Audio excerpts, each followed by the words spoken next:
Welcome friends, welcome to web સંકુલ. તો તમને લોકોને ખ્યાલ છે એમ કે ભાઈ આસિસ્ટન્ટ લોકો પાયલટ એએલપીની ભરતી જાહેર થઈ ગઈ છે. તમારામાંથી ઘણા વિદ્યાર્થીઓ એવા હશે કે જે ભાઈ એએલપી માટે લાયકાત ધરાવે છે. તમને એમ થાય કે સાહેબ અમદાવાદમાં ઓછી સીટ છે, મુંબઈ ઝોનમાં ઓછી સીટ છે, પણ અલ્ટિમેટલી તમે વિચાર કરો ભાઈ જોબ જે છે એ સૌથી બેસ્ટ જોબ છે. તમે 10th કરેલ છે, 12th કરેલ છે, આઈટીઆઈ કરેલ છે અથવા તો ડિપ્લોમા ઇન ઇલેક્ટ્રિકલને જે કંઈ પણ ટ્રેડ આપેલા છે કરેલ છે, તો તમારા માટે આ બેસ્ટ ચાન્સ છે. તો આજે આપણે જોઈશું કે ભાઈ આમાં ફોર્મ કઈ રીતના ભરાય છે. સ્ટેપ બાય સ્ટેપ આપણે સંપૂર્ણ માહિતી મેળવીશું. તમે તમારા ભાઈબંધો, તમારી બહેનપણીઓ, કોઈ પણ વ્યક્તિ જે લોકો પાયલટ બનવા માગે છે એમના સુધી આ વિડીયો પહોંચાડવાનો. ઓકે, તો લાઈક અને શેર કરી દેવાનું છે. મુદ્દાની વાત છે, ફોર્મ ક્યાંથી ભરાય. સૌથી પહેલાંની વસ્તુ છે કે ભાઈ ફોર્મ ક્યાંથી ભરાય. તો ભાઈ RRB apply railway recruitment board apply.gov.in.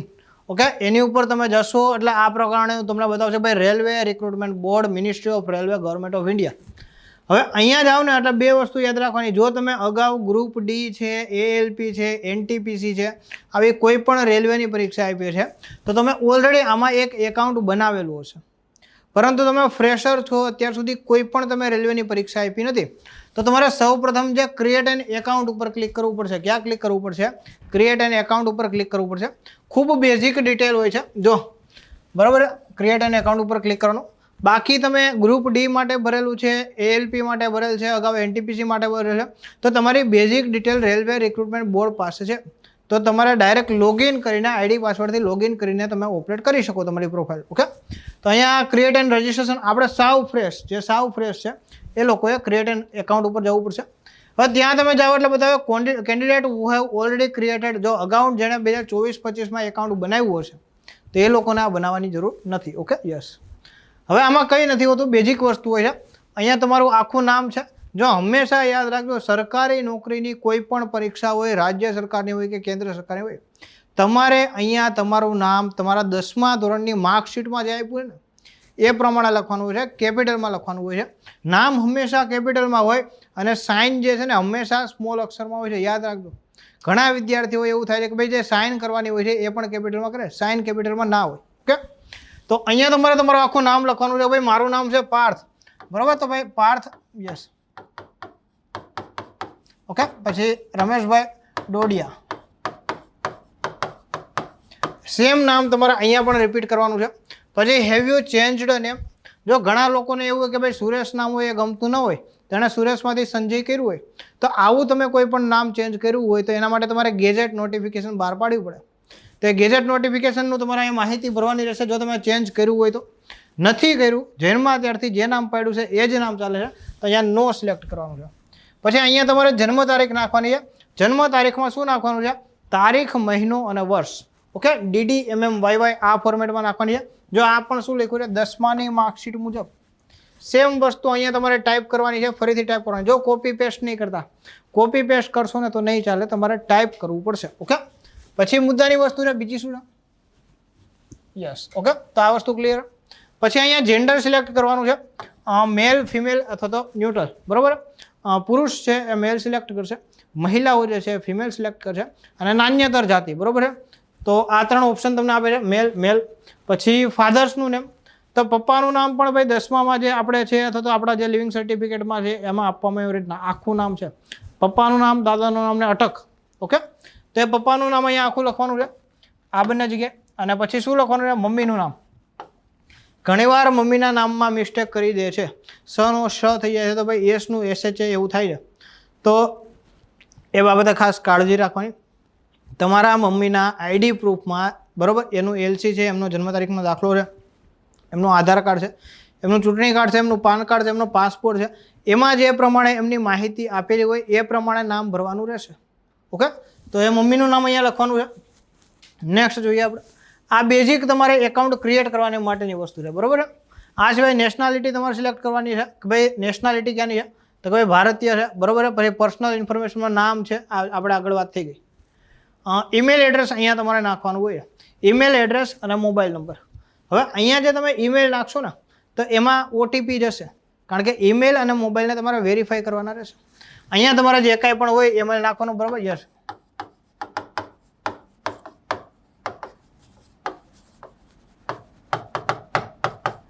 આવી રીતના નીચે તમારે અહીંયા મોબાઈલ નંબર નાખવાનો.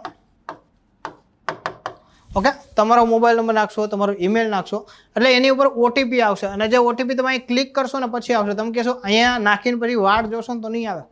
અહીંયા ઈમેલ નાખો પછી અહીં જનરેટ ઈમેલ ઓટીપી ઉપર ક્લિક કરવાનું. અહીંયા તમે ક્લિક કરશો એટલે 1 2 3 4 5 6 6 આંકડાનો તમને ઈમેલ ઉપર ઓટીપી આવશે. એ ઓટીપી ઉપર નાખવાનો. એવી જ રીતના તમે જનરેટ મોબાઈલ ઓટીપી સિલેક્ટ કરશો એટલે એ જે ઓટીપી છે નીચે નાખવાનો. હવે આ કરશો એનાથી શું થશે ખબર? તમારું ઈમેલ અને મોબાઈલ નંબર વેરીફાઈ થઈ જશે કે ભાઈ તમે ફોર્મ ભરવાવાળા વ્યક્તિ જે ઈમેલ અને મોબાઈલ વાપરો છો આ એ જ છે, બરાબર. પછી વેરીફાઈ થ્રુ ડિજી લોકર છે, વેરીફાઈ થ્રુ આધાર કાર્ડ છે અને verify through I do not Aadhaar card, બરાબર. કા આધાર કાર્ડથી તમારે વેરીફાઈ કરવી પડશે માહિતી, કા ડિજી લોકરથી. હવે ડિજી લોકર એપ્લિકેશન ઘણા વિદ્યાર્થીઓ વાપરે છે, ઘણા નથી વાપરતા. ડિજી લોકર ગવર્મેન્ટનું જ એક પ્લેટફોર્મ છે જે તમારા ડોક્યુમેન્ટ્સ, તમારા રિઝલ્ટ્સ છે, તમારા આઈડી કાર્ડ છે, એ બધું ડિજિટલ સ્વરૂપમાં ત્યાં સંગ્રહિત થાય છે. તો અહીંયાથી તમે ત્યાંથી વેરીફાઈ કરી શકશો. અહીંયા જેવું ક્લિક કરશો એટલે રીડાયરેક્ટ થઈને ડિજી લોકરમાં જશે અને ત્યાં વેરીફાઈ થશે. આ સિવાય તમે આધાર કાર્ડ દ્વારા વેરીફાઈ કરો છો તો તમારે આધાર નંબર રાખવાનો રહેશે અને આધાર કાર્ડ સાથે જે મોબાઈલ નંબર સિલેક્ટ કરાયેલો હોય એ નાખવાનો થશે. Okay, yes. તો જો આધારે તમે કરો છો તો અહીંયા તમને આ ડિજી લોકરનું બતાવે, બરાબર. યસ. અને આ કેવાયસીનું છે. આ સિવાય તમે પાન કાર્ડ દ્વારા પણ, જો તમારી પાસે આધાર કાર્ડ નથી તો એ કિસ્સામાં તમે PAN card permanent account number એના દ્વારા પણ તમે શું છે વેરીફાઈ કરી શકો. ઓકે, સ્ટેપ જોજો 1 by 1 જોવાના છે. પાન કાર્ડ પ્રમાણે અહીંયા પૂરું નામ નાખવાનું છે. ઓકે, પાન કાર્ડનો અહીંયા જે આઈડી સિલેક્ટ કર્યું છે એમાં જન્મ તારીખ નાખવાની છે, કોણે ઇસ્યુ કર્યું છે, ઇસ્યુઇંગ ઓથોરિટીનું નામ નાખવાનું છે, પાન કાર્ડનો નંબર નાખવાનો છે અને પ્લેસ ઓફ ઇસ્યુ, ભાઈ કઈ જગ્યાએ ઇસ્યુ કર્યું, અમરેલી, રાજકોટ, જુનાગઢ, ભાવનગર, અમદાવાદ, સુરત, ગાંધીનગર, જે જગ્યાએ ઇસ્યુ કર્યું હોય એ તમારે અહીંયા માહિતી આપવાની. જે જિલ્લામાંથી તમે કર્યું હોય ત્યાંની ઇન્કમટેક્સ ઓફિસ હોય એમના દ્વારા આ વસ્તુ તમને ઇસ્યુ કરવામાં આવે, આયકર વિભાગ દ્વારા. પાન કાર્ડ છે ને એ આયકર વિભાગ દ્વારા આપવામાં આવે. ઓકે, તો એ વસ્તુ અહીંયા તમારે એડ કરવાની છે. નેક્સ્ટ છે, બરાબર ને, કે ભાઈ આધાર કાર્ડ નંબર નાખવાનો અને ઓટીપી વેરિફિકેશન. જો તમે આધાર કાર્ડ દ્વારા વેરીફાઈ કરો છો તો અહીંયા તમારે આધાર કાર્ડ નંબર નાખવાનો છે અને ઓટીપી વેરીફાઈ કરવાનો. એનાથી શું છે, જો આગળ તમારો મોબાઈલ નંબર અને ઈમેલ જે છે એ વેરીફાઈ થઈ ગયા. અહીંયાથી તમારું પાન કાર્ડ અથવા આધાર કાર્ડ જે હશે એના થ્રુ તમે આ વેરીફાઈ કરી શકશો. ઓકે, આને ઈ કેવાયસી કહેવાય. આ જે પ્રોસેસ છે એને શું કહેવાય? ઈ કેવાયસી કહેવાય. કે ભાઈ જે વિદ્યાર્થી ફોર્મ ભરે છે ખરેખર આ એ જ વ્યક્તિ છે જે એની માહિતી આપે છે. ઓકે, એટલા માટે આવી ડબલ વેરિફિકેશન માગવામાં આવતી હોય. નેક્સ્ટ જોઈએ આપણે. ફરી વાર તમે અહીં આવી જશો એટલી વસ્તુ થઈ જશે એટલે તમને તમારા ઈમેલમાં અને મોબાઈલ નંબર ઉપર આઈડી પાસવર્ડ આપવામાં આવશે લોગિન થવા માટે. તો એ મેસેજ અથવા મેલ સ્વરૂપે આવશે, એના દ્વારા તમે અહીંયા લોગિન થઈ શકશો. ઓકે, લોગિન વિથ આધાર અથવા login with RRB account credential. Okay, આ બંનેમાંથી ઉપયોગ કરીને તમે થઈ શકશો અને મોબાઈલ નંબર અને પાસવર્ડ નાખીને તમે થઈ શકશો. યસ, 2 ફેક્ટર ઓથેન્ટિકેશન હોય, જે બે આપણે કીધું ને કે ભાઈ ફોનનું અને ઓટીપી તમને આવે મોબાઈલમાં, તો બંનેના ઓટીપી તમારે અહીંયા નાખવાના રહે. ટૂંકમાં સિક્યુરિટી પૂરેપૂરી છે. તમારી જે પ્રોફાઇલ બને છે એ તમારા સિવાય બીજા કોઈ પણ ઓપરેટ ન કરી શકે એનું ધ્યાન રાખવામાં આવે છે. બીજી વસ્તુ છે, આ જનરલ ઇન્ફોર્મેશન તમને અહીંયા જો સામાન્ય સૂચનાઓ આપવામાં આવી છે કે ભાઈ શું છે કે ભાઈ મીડિયમ ઓફ એક્ઝામિનેશન 13 રિજનલ ભાષાઓમાં, કેટલી 13 જ રિજનલ ભાષાઓમાં પરીક્ષા લેવામાં આવે છે. આસામીઝ છે, બંગાળી છે, ગુજરાતી છે, કન્નડ છે, કોંકણી છે, મલયાલમ છે, ઓકે, મણિપુરી છે, મિઝોરમ છે, ઓડિશા છે, પંજાબી છે, તમિલ છે, તેલુગુ છે, ઉર્દુ છે અને આ સિવાય હિન્દી અને ઇંગ્લિશમાં પણ લેવામાં આવે છે. તમને જે આ પરીક્ષાનું માધ્યમ છે ને એ અહીંયા સૂચિત કરવામાં આવ્યું છે કે આટલી ભાષાઓમાં આપણે પરીક્ષાઓ લેવી છે. Fill up all details short online application form બીજો કોઈ પણ માહિતી તમે ફાઇનલ સબમિટ કરો એ પહેલાં દરેક માહિતીઓ 1-2 વખત જોઈ લો. ઓકે, સ્પેલિંગ મિસ્ટેક ખાસ જોઈ લેજો. સ્પેલિંગ મિસ્ટેક છે, જન્મ તારીખમાં ભૂલ છે, આવી વસ્તુ ના થવી જોઈએ. પાછળથી અઢળક વિદ્યાર્થીઓના મેસેજ આવે છે, ફોન આવે છે કે સાહેબ અમારથી આ મિસ્ટેક થઈ ગઈ છે અને જો આ મિસ્ટેક થઈ જાય તો પછી છેક સુધી તમારું તૈયારીમાં મન પણ નથી લાગતું. એટલે એ વસ્તુ નથી કરવાની, મિસ્ટેક કોઈ પણ નથી કરવાની. યસ, અહીંયા ઓનલાઈન એપ્લિકેશન ઉપર જવાનું છે. અહીંયા જો તમને બતાડે, અહીંયા શું બતાડે ભાઈ, રિક્રુટમેન્ટ ઓફ આસિસ્ટન્ટ લોકો પાયલટ જે છે 15 મેથી શરૂ થઈ ગયું છે, 14 જૂન સુધી ફોર્મ ભરાય છે. ઓકે, તો આ તમને વોટ્સ ન્યૂ ઉપર દેખાય છે, એની ઉપર ક્લિક કરો છો. Okay, select the RRB which you want to apply. હવે અહીં તમે સિલેક્ટ કરશો ને, અહીંયા તમને અલગ અલગ આરઆરબી દેખાશે. આરઆરબી અમદાવાદ છે, આરઆરબી મુંબઈ છે, આરઆરબી જયપુર છે, આરઆરબી કોલકાતા છે. હવે આરઆરબી બતાવશે કે ભાઈ તમે કયા ઝોનથી એપ્લાય કરવા માગો છો. ઓકે, તો અહીંયા તમે જોઈ શકો, બરાબર, આ સિલેક્ટ કરવાનું છે કે ભાઈ આઈ હિયર બાય. તો અહીંયા મુંબઈ સિલેક્ટ કર્યું છે, આપણે અમદાવાદ સિલેક્ટ કરવાનું છે. ઓકે, જો છેલ્લી તારીખ થઈ ગઈ છે 15 તારીખથી ફોર્મ ભરવાના શરૂ થયા છે, 14/6 સુધી ભરવાના છે. તો એ મુંબઈ સિલેક્ટ કરવાનું છે. I am not currently debarred by any RRB, કે ભાઈ ક્યારેય પણ ભૂતકાળમાં રેલવે રિક્રુટમેન્ટ બોર્ડ દ્વારા તમને પરીક્ષાની ચોરી કેસમાં અથવા તો પ્રતિબંધિત કરવામાં આવ્યા નથી. એની તમારે બાહેંધરી આપવાની હોય છે. I hereby confirm that I have carefully read and understood the CEN, એટલે કે ભાઈ જે કાંઈ પણ નોટિફિકેશનની માહિતીઓ આવેલી છે એ મેં કાળજીપૂર્વક વાંચી છે, એ તમારે બાહેંધરી આપવાની હોય છે. ઓકે, નેક્સ્ટ આપવાનું છે. પછી અહીંયા તમને વસ્તુ બતાવે, જો અમુક પ્રશ્નો બતાવે. Physical standard, do you have any stammering, speech impediment and feeble voice may affect clear communication. જો સ્ટેમર, ઘણા લોકો હકલાતા હોય બોલવામાં, ઘણા લોકોને ફમ્બલ થઈ જતું હોય, એકના એક શબ્દો રિપીટ થતા હોય, તે મેડિકલ સ્ટાન્ડર્ડમાં અહીંયા માન્ય ગણવામાં આવતું નથી. જો એવું હોય તો અહીંયાથી જ તમારો યસ કરો છો તો ભાઈ ફોર્મ રિજેક્ટ થઈ જાય. બાકી તમારે નો સિલેક્ટ કરવાનું છે. Do you have hearing impediment partial or complete either ear, બંનેમાંથી એક પણ કાનમાં શું તમને સાંભળવામાં તકલીફ છે? જો તમે હા પાડો છો તો એ તમે ગેરલાયક બનો છો, અને અહીંયા નો કરો છો કારણ કે આ બધી વસ્તુ જરૂરી. Do you have unaided vision of 6 by both eye, કે ભાઈ કોઈ પણ આંખમાં તમને ખામી નથી ને, કારણ કે ALP એટલે જવાબદારીવાળું કામ છે, આસિસ્ટન્ટ લોકો પાયલટ, બરોબર ને ભાઈ. શું કહેવાય, રેલગાડીના મેઇન ડ્રાઈવર કહેવાય. અને જો એ વ્યક્તિની આંખમાં ખામી હોય, એમના કાનમાં કે સમજવામાં ખામી હોય તો ખૂબ તકલીફ પડે. એટલે અહીંયા તમારે નો સિલેક્ટ કરવાનું. જો તમે ફિટ છો, કમ્પ્લીટ છો, તમે મેડિકલી ફિટ છો આ પોસ્ટ માટે, તો તમારે અહીંયા નો સિલેક્ટ કરવાનું રહેશે ત્રણેયમાં. Okay, section A physical fitness જે છે, બરોબર. આપણે આગળ, have you ever undergo LASIK, PRK or any reactive eye surgery, તમે ક્યારેય પણ તમારી શું આઈ સર્જરી કરાવી છે લેઝરથી અથવા તો કોઈ પણ પ્રકારની? જો કરાવી હોય તો યસ, નો કરાવી હોય તો no. Do you have any colour blindness, ઘણા લોકો કલર ના ઓળખી શકે, એમને લાલ અને લીલા કલરમાં ખબર ના પડે, લીલા અને પીળા કલરમાં ખબર ના પડે, તેને કલર બ્લાઇન્ડનેસ કહેવાય. ખરેખર એક જોખમી છે, બરોબર ને, કારણ કે આમાં વિઝન તમારું ક્લિયર હોય. તો એવું નથી તો નો કરવાનું અને કોન્ટિન્યુ ઉપર ક્લિક કરવાનું. મેડિકલ ફિટનેસ સેલ્ફ એસેસમેન્ટ છે, ફાઇનલ ડિક્લેરેશન છે. તમારે અહીંયા ક્લિક કરવાનું છે કે ભાઈ જે કાંઈ પણ મેં માહિતી આપી છે એ હું ખુદ જાણું છું અને મેં મારા હોશ-હવાસમાં માહિતી આપી છે, અને આ માહિતી જો કોઈ પણ ખોટી પુરવાર થાય તો એના માટે જવાબદાર હું રહીશ. ઓકે, એ કરીને ક્લિક કરવાનું છે, કારણ કે આજે ખાસ આમાં મેડિકલ સ્ટાન્ડર્ડ જે છે એ મેટર કરે છે. એટલે વિદ્યાર્થીઓ, જે કોઈને ચશ્મા હોય તો આમાં ફોર્મ નથી ભરી શકતા, સાંભળવામાં ક્ષતિ હોય તો ફોર્મ નથી ભરી શકતા, ચાલવામાં ક્ષતિ હોય તો ફોર્મ નથી ભરી શકતા. ઓકે, કારણ કે આ મેડિકલી એકદમ ફિટ હોવા જોઈએ, તો આ વસ્તુ છે.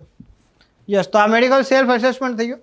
હવે અહીંયા પર્સનલ ડિટેલ ભરવાની આવે છે. નેશનાલિટી, તમને ખબર છે ભારત સિવાય મ્યાનમાર છે, ભૂટાન છે, ત્યાંથી પણ લોકો ભરે છે. જે લોકોને આપણે PO છે, પર્સનલ, યસ, શું છે ભાઈ, citizen of overseas India, person origin of India, બરોબર ને, POI તરીકે ઓળખે, એ લોકો ફોર્મ ભરી શકે. એટલે આપણે ભારતીય છીએ તો અહીંયા ભારતીય સિલેક્ટ કરવાનું છે. જન્મ તારીખ જે છે, ડેટ ઓફ બર્થ, આપણે કયા પ્રમાણે, તો કે આપણે જે 10માનું રિઝલ્ટ છે એ પ્રમાણે નાખવાની. ઉંમર તમારી કેટલી થાય છે અહીંયા આવી જશે. ઓકે, ફૂલ નેમ રેકોર્ડેડ 10મામાં જે છે એ પ્રમાણે પૂરું નામ નાખવાનું છે, પપ્પાનું નામ છે, મમ્મીનું નામ છે, જેન્ડર છે, ઈમેલ એડ્રેસ છે, આ બધી વસ્તુઓ છે. મેરિટલ સ્ટેટસ નાખવાનું છે, ભાઈ લગ્ન થઈ ગયા છે કે બાકી છે. મોટાભાગના કદાચ બાકી હશે કે સાહેબ નોકરી મળે પછી થાય, તો એ વસ્તુ અહીંયા સિલેક્ટ કરવાની હોય.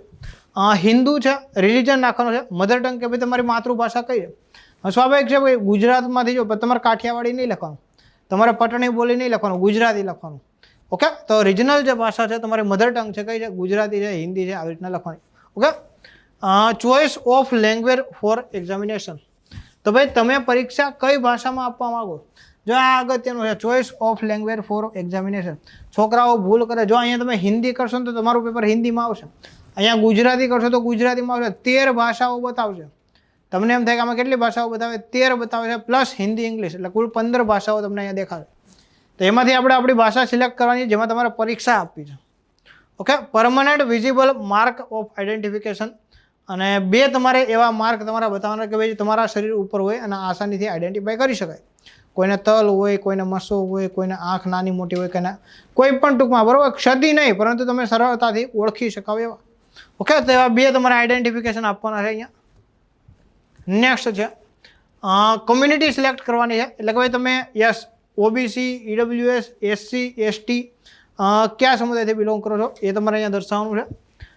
એમાં જો તમારે શું છે ભાઈ, કાસ્ટનું નામ, જે કાસ્ટ સર્ટિફિકેટમાં તમને નામ આપવામાં આવ્યું હોય, માનો કે ભાઈ હિન્દુ લુહાર છે, હિન્દુ સુથાર છે, અથવા તો શું છે ભાઈ પટેલ છે, વાણિયા છે, ક્ષત્રિય છે, કોઈ પણ તમારું જે કાસ્ટનું નામ જે તમારા જાતિના દાખલામાં હોય એ તમારે અહીંયા લખવાનું છે. પછી એ જાતિના દાખલાનો નંબર, આ કોમ્યુનિટી સર્ટિફિકેટ એટલે શું છે? જાતિનો દાખલો. ઓકે, તો આ જાતિનો દાખલો છે. કોમ્યુનિટી સર્ટિફિકેટ ઇસ્યુઇંગ ઓથોરિટી ભાઈ કોણે આપેલું છે? કલેક્ટરે આપ્યું છે, મામલતદારે આપ્યું છે, ડીડીઓએ આપ્યું છે, સમાજ કલ્યાણ અધિકારી આપ્યું છે. જે કોઈ પણ ઓથોરિટી હોય અહીંયા એની માહિતી આપવાની છે. કઈ જગ્યાએથી ઇસ્યુ થઈ છે, રાજ્ય કયું છે, ગુજરાત હોય તો આપણે ગુજરાત લખવાનું. સર્ટિફિકેટની ડેટ કઈ છે, કઈ તારીખે ઇસ્યુ થયું છે. Do you wish two avail free rail travel? જો કેવું હોય ખબર છે, ફ્રી રેલ ટ્રાવેલની સુવિધાઓ અમુકમાં આપવામાં આવે છે, બરાબર. અમુક જે એવા ઉમેદવારો છે કે જેમની વાર્ષિક આવક 50,000થી પણ ઓછી છે, તે લોકોને આ ફ્રી ટ્રાવેલ પાસ જે છે એ લોકો કરવામાં આવે છે. ઓકે, તો એ તમારે અહીંયા યસ સિલેક્ટ કરવાનું છે, પાછળથી ન થાય. ઘણીવાર છોકરાઓ શું કરે, પરીક્ષા આવે ને ત્યારે પૂછે સાહેબ મને ફ્રી ટ્રાવેલ પાસ મળશે, ત્યારે ના થાય. આ વસ્તુ ફોર્મ ભરતી વખતે ધ્યાન રાખવાની છે. અહીંયા તમે ફ્રી ટ્રાવેલ પાસ માટે યસ સિલેક્ટ કરો છો તો તમારે આવકના પુરાવા રૂપે પણ આવકનો દાખલો રજૂ કરવો પડશે. ઓકે, તે વસ્તુ અહીંયા હોય. અને please indicate nearest railway station. તમારા નજીકનું કયું રેલવે સ્ટેશન થાય, બરાબર ને? માનો કે ભાઈ મારા નજીકનું થાય, કયું થાય? તો કે ભાઈ યસ સાબરમતી રેલવે સ્ટેશન, તો અહીંયા લખવાનું સાબરમતી. અને upload your valid caste certificate. તો અહીંયા તમારા જાતિનો દાખલો જે છે એની ઇમેજ અપલોડ કરવાની છે, સ્કેન કરેલી, મોબાઈલથી ફોટો પાડેલી નહીં, વ્યવસ્થિત સ્કેન કરેલી, બધી જ માહિતી ચોખ્ખી દેખાતી હોય એવી. ઓકે, મેક્સિમમ એની સાઇઝ કેટલી? 400 KB હોવી જોઈએ અને PDF ફોર્મેટમાં હોવી જોઈએ. ઘણીવાર છોકરાઓ ભૂલ કરે કે ઇમેજ ફાઇલ અપલોડ કરે, ઇમેજ ફાઇલ નહીં, PDF ફાઇલ અપલોડ કરવાની છે અને 400 KB સુધી સાઇઝ હોય એવી કરવાની. ઓકે, નેક્સ્ટ જોઈએ. હવે જો અહીંયા પ્રેઝન્ટ એડ્રેસ છે અને પરમેનન્ટ એડ્રેસ છે. તમને એમ થાય છે કે સાહેબ આ બે અલગ અલગ કેમ? હવે કેવું છે કે ભાઈ માનો કે મારું જે મૂળ વતન છે રાજકોટ છે, પરંતુ અત્યારે હું ગાંધીનગરમાં છું. તો મારું પ્રેઝન્ટ એડ્રેસ શું થયું? ગાંધીનગરનું થયું. મારું પરમેનન્ટ એડ્રેસ કયું થયું? રાજકોટનું થયું. ઓકે, તો અહીંયા આ બે વસ્તુમાં ફેરફાર છે. પ્રેઝન્ટ એડ્રેસ એટલા માટે હોય કે ભાઈ એના આધારે તમને પરીક્ષાનું સેન્ટર નજીકમાં નજીક ક્યું મળી શકે, એના આધારે ફાળવણી થાય. ઓકે, પરમેનન્ટ એડ્રેસ તમારા જે કાંઈ પણ સંદેશા વ્યવહાર હોય, તમારો નોકરીનો ઓર્ડર હોય, તમારા કોઈ પણ ટપાલ વ્યવહાર છે, ક્યાં થશે? પરમેનન્ટ એડ્રેસ ઉપર થશે. એટલે હંમેશા એક વસ્તુ ધ્યાનમાં રાખજો, પરમેનન્ટ એડ્રેસમાં આપણે એ જ એડ્રેસ આપવાનું જ્યાં આપણે કાયમી રહીએ છીએ. ઓકે, તો એમાં પણ તમારે જો અહીંયા ઉપર એડ્રેસ લખવાનું હોય છે, રાજ્ય છે, જિલ્લો છે, અહીંયા આખું એડ્રેસ આવશે અને permanent nearest city major town છે અને પિનકોડ છે, બરાબર. બંનેમાં સેમ વસ્તુ એટલી નાખવાની છે. અને જો બંને વસ્તુ સેમ હોય ને તો આ સિલેક્ટ કરશો એટલે એકમાં જે માહિતી છે ઓટોમેટિક બીજામાં આવી જશે. ઓકે, જો અલગ અલગ હોય તો અલગ અલગ ભરવાનું છે. આ વસ્તુ થઈ. નેક્સ્ટ વસ્તુ આપણે જોઈએ, declaration. I hereby consent my refund may be credited to the bank account linked with my mention Aadhaar card. હવે જો કેવું હોય કે તમને જે ફી ભરો ને એમાંથી અમુક ફી તમને પાછી મળે. તમે પરીક્ષા આપો તો ભાઈ ફીની અમુક રકમ તમને પાછી મળે. તે પાછી મળેલી રકમ ક્યાં જાય? તો તમારા આધાર કાર્ડ જે બેંક એકાઉન્ટ લિંક છે ને એમાં જાય. ઓકે, તો એના માટે તમારે અહીંયા કન્સેન્ટ આપવાનું છે. હવે જોઈએ અહીંયા શું છે કે ભાઈ તમારે કેટેગરી સિલેક્ટ થઈ ગઈ. આ સિવાય તમે એક્સ સર્વિસમેન છો, કે ભાઈ એક્સ આર્મી ઓફિસર હોય તો એમણે અહીંયા યસ કરી અને એમની નોકરીની ડિટેલ ભરવાની છે. બાકી સામાન્ય વિદ્યાર્થી હોય તો અહીંયા નો સિલેક્ટ કરવાનું છે અને નેક્સ્ટ ઉપર આપવાનું છે. Okay, yes. હવે જો આ શું છે? EBC, economically backward class candidate are those who annually income is less than 50,000. મેં તમને કીધું ને કે ભાઈ 50,000 કરતાં ઓછી જેની આવક હોય, વાર્ષિક આવક, અથવા તો BPL કાર્ડ ધારક હોય, એ લોકોને EBC કહેવામાં આવે છે. એમને જે ટ્રેનની ટિકિટ છે એ ફ્રી આપવામાં આવે છે. Okay, valid income certificate. જો આવકનો દાખલો of the date application should be prescribed format, તો તમારે આ EBCનો આવકનો દાખલો રજૂ કરવો પડશે. EBC and EWS are distinct categories and EBC should not be confused with OBC. એટલે ટૂંકમાં ભૂલ નથી કરવાની. EBC એટલે શું છે કે ભાઈ જે કોઈ પણ વ્યક્તિ જે છે, બરાબર, પછી એ OBC હોય, જનરલ હોય, EWS હોય, SC ST હોય, એમની વાર્ષિક આવક 50,000થી ઓછી હોય ને તો એ EBC કહેવાય છે. અને એમને ફાયદો શું મળે છે કે પરીક્ષામાં આવવા જવા માટે ટ્રેનની ટિકિટ એમને ગવર્મેન્ટ તરફથી આપવામાં આવે. Okay, yes. તો EBC is different for extremely backward classes. તો આ બધી વસ્તુ શું છે કે ભાઈ કન્ફ્યુઝ થવાની નથી, અલગ અલગ છે OBC, EBC, EWS. તો એના માટે તમારે અહીંયા શું છે ભાઈ, are you eligible to avail free concession under EBC. જો એના માટે અવેલેબલ હોય તો તમારે યસ કરીને માહિતી આપવાની છે, બાકી નો કરવાનું છે અને આગળ વધવાનું છે. ઓકે, જો અહીંયા શું લખ્યું છે, EBC candidates should be aware that they are entitled for fee concession and not to job restriction. EBC નો ખાલી ફાયદો શું છે કે તમને ફી કન્સેશન મળશે અને જે આવક જે ટ્રેન છે એમાં મુસાફરી ફ્રી મળશે. રિઝર્વેશનમાં ફેરફાર નહીં પડે, રિઝર્વેશનમાં લાભ નહીં મળે. ઓકે, રિઝર્વેશન વસ્તુ અલગ છે, EBC અલગ છે. ઓકે, આ વસ્તુ ધ્યાનમાં રાખવાની. આ સિવાયની ડિટેલ એડિશમાં ભાઈ are you an employ Indian railway?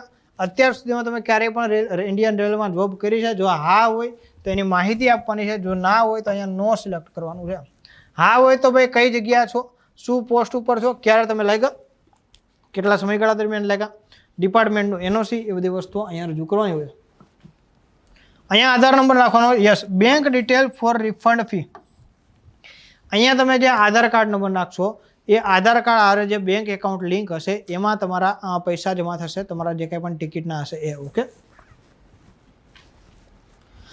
Next છે સેન્ટ્રલાઇઝ્ડ એમ્પ્લોયમેન્ટ નોટિસ. ઓકે, અહીંયા તમે જુઓ તો અહીંયા બતાવશે કે ભાઈ તમે શું કરેલ છે, તમારી એસેન્શિયલ ક્વોલિફિકેશન NSC છે, ITI છે, ડિગ્રી ઇન એન્જિનિયરિંગ છે, 3 યર ડિપ્લોમા છે, એ તમે અહીંયાથી સિલેક્ટ કરી શકો છો.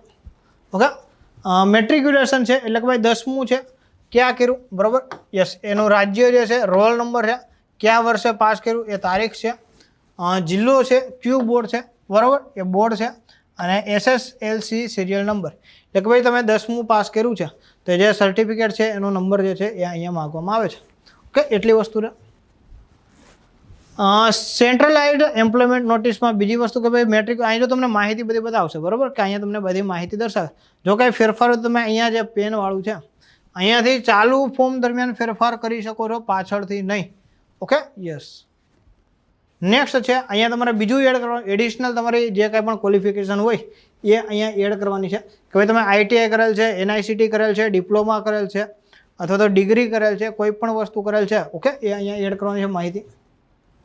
યસ, તો આવી રીતના એડ થશે. અહીંયાથી નીચેથી એડ કરતા જશો અને અહીંયા આવતું જશે. યસ, પછી તમે નેક્સ્ટ આપશો એટલે હવે આ અગત્યની વસ્તુ આવી.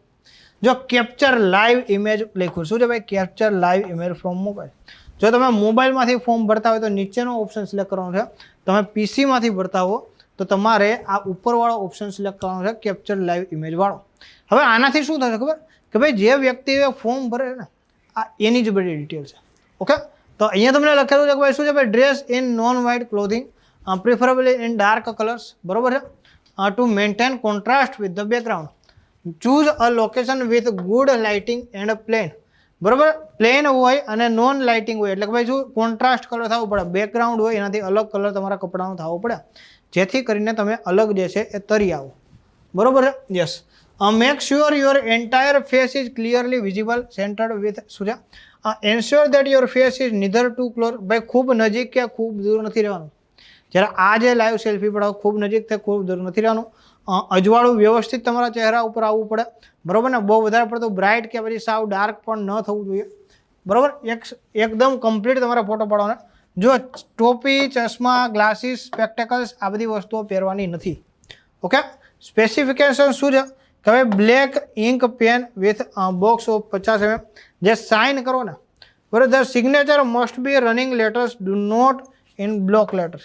જો અહીંયા લખ્યું છે ચોખવટ પડી છે, કેપિટલ અક્ષરોમાં સાઇન નહીં કરતા. કર્સિવ રાઇટિંગ અથવા તો જે નોર્મલ જે સાઇન કરો છો બીજી ABCDમાં એમાં સાઇન કરવાની છે. અહીંયા ચોખવટ પાડી દીધી છે, નહીંતર ફોર્મ રિજેક્ટ થશે. The image should not be, yes, should be JPG હોવી જોઈએ અને 50 બાય 20 mm ની હોવી જોઈએ અને કેટલી? યસ, 140 બાય 60 પિક્સલ્સની હોવી જોઈએ. ઓકે, તો આ શેની વાત થઈ છે? આ સાઇનની વાત થઈ છે. સાઇન બીજી ABCDમાં કરવાની છે, ભૂલ નહીં કરતા. ગ્રુપ Dમાં NTPCમાં બહુ વિદ્યાર્થીઓ ભૂલ કરી છે, એ વસ્તુ છે. નેક્સ્ટ જોઈએ કેપ્ચર લાઈવ ઇમેજ, જે આપણે અહીંથી કીધું કે ભાઈ આવી રીતના તમે સિલેક્ટ કરી શકો. ઓકે, આ જો સાઇન નીચે આવી ગઈ છે, સાઇન જો અહીંયા બીજી ABCDમાં બતાવી છે. અહીંયા શું છે કે ભાઈ ડિક્લેરેશન આપવાનું કે ભાઈ I am not currently debate by. આ જે કાંઈ પણ આપણે આગળ વાત થઈ, જે કાંઈ પણ ફોર્મ માહિતી ભરી છે એની સંપૂર્ણ બાંહેધરી હું લઉં છું. જે કાંઈ પણ માહિતી ભરી છે એ સાચી છે, બરાબર. આ hereby confirm that carefully read, અને જે કાંઈ પણ નોટિફિકેશન મેં પૂરી વાંચેલી છે. ઓકે, આ બધું યસ કરવાનું છે.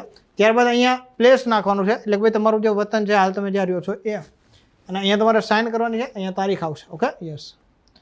આટલી વસ્તુ કરશો, application will not be able to make any correction in the final submit. પહેલાં તમે જે કાંઈ પણ ફેરફાર કરવા એ કરી લેજો.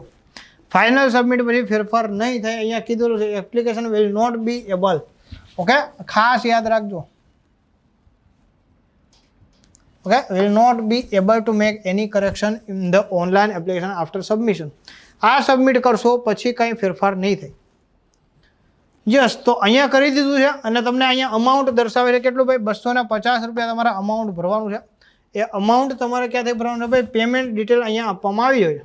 ઓકે, તો અહીંયા તમે કરશો પે વિથ SBI EPA. તો SBI EPA દ્વારા તમે પેમેન્ટ કરી શકો છો. ઓકે, આ તમને માહિતી આવે by processing with payment the application acknowledge agri.